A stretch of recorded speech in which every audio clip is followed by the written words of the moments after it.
महायुतीचा आणखी एक नेता वादात सापडलेला आहे। भाजप आमदार आणि राज्याचे जलसंपदा मंत्री राधाकृष्ण विखे पाटलांच्या अडचणीमध्ये वाढ झाली आहे।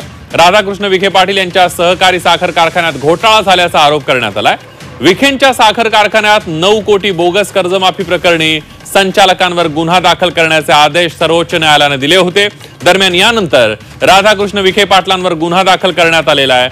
2004, 2005 तसंच 2007 या कालावधीमध्ये असलेल्या संचालक मंडळांनी राष्ट्रीयकृत बँकांकडून शेतकऱ्यांच्या नावे बोगस कर्ज घेतलं आणि त्या कर्जाचा शेतकरी बांधवांसाठी उपयोग न करता स्वतःच्या हितासाठी त्याचा वापर केल्याचा आरोप करण्यात आलेला आहे।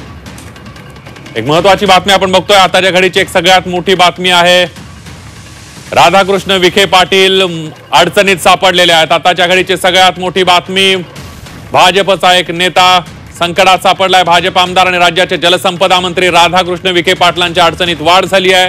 राधाकृष्ण विखे पाटील यांच्या सहकारी साखर कारखान्यात घोटाळा झाल्याचा आरोप करण्यात आलाय।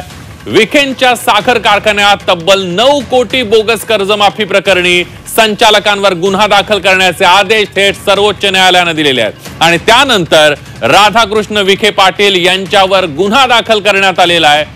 2004, 2005 तसंच 2007 या कालावधीमध्ये असलेल्या संचालक मंडळांनी राष्ट्रीयकृत बँकांकडून शेतकऱ्यांच्या नावे बोगस कर्ज घेतली आणि त्या कर्जाचा शेतकरी बांधवांसाठी उपयोग न करता स्वतःच्या हितासाठी उपयोग केल्याचा वापर करण्यात आलेला आणि त्याच अनुषंगाने आता कारवाई करण्यात आलेली आहे। सर्वोच्च न्यायालयाच्या आदेशानंतर गुन्हा दाखल करण्यात आलाय। मंत्री राधाकृष्ण विखे पाटील यांच्यावर गुन्हा दाखल करण्यात आलाय। बोगस कर्ज प्रकरणामध्ये राधाकृष्ण विखे पाटील यांच्या सोबतच बाळासाहेब केरुनाथ विखेंनी हे सगळे आरोप केले होते।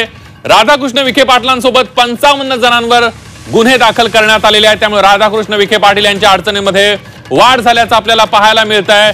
राधाकृष्ण विखे पाटील हे महायुती सरकारमध्ये जलसंपदा मंत्री आहेत आणि सर्वोच्च न्यायालयाच्या आदेशानंतर त्यांच्यावर गुन्हा दाखल करण्याचे आदेश देण्यात आले आहेत। फक्त राधाकृष्ण विखे पाटील नाही तर त्यांच्या सोबत जवळपास 55 जणांवर हे गुन्हे दाखल करण्याचे आदेश सर्वोच्च न्यायालयाने दिलेले आहेत आणि आता गुन्हे दाखल करण्यात आलेले आहेत।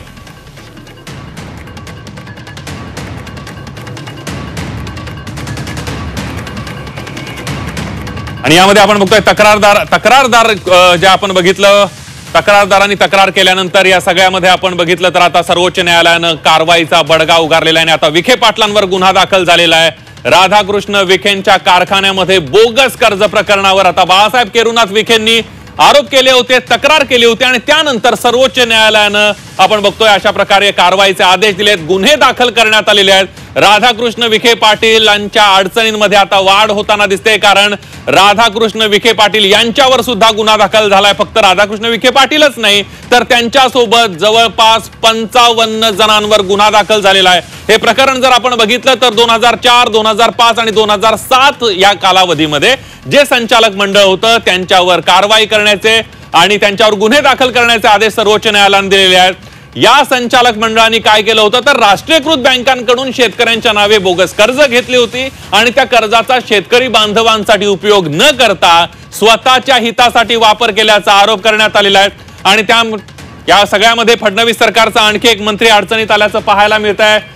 या सगळ्यात राधाकृष्ण विखे पाटील हे एक वजनदार नेते म्हणून बघितलं जात आहे।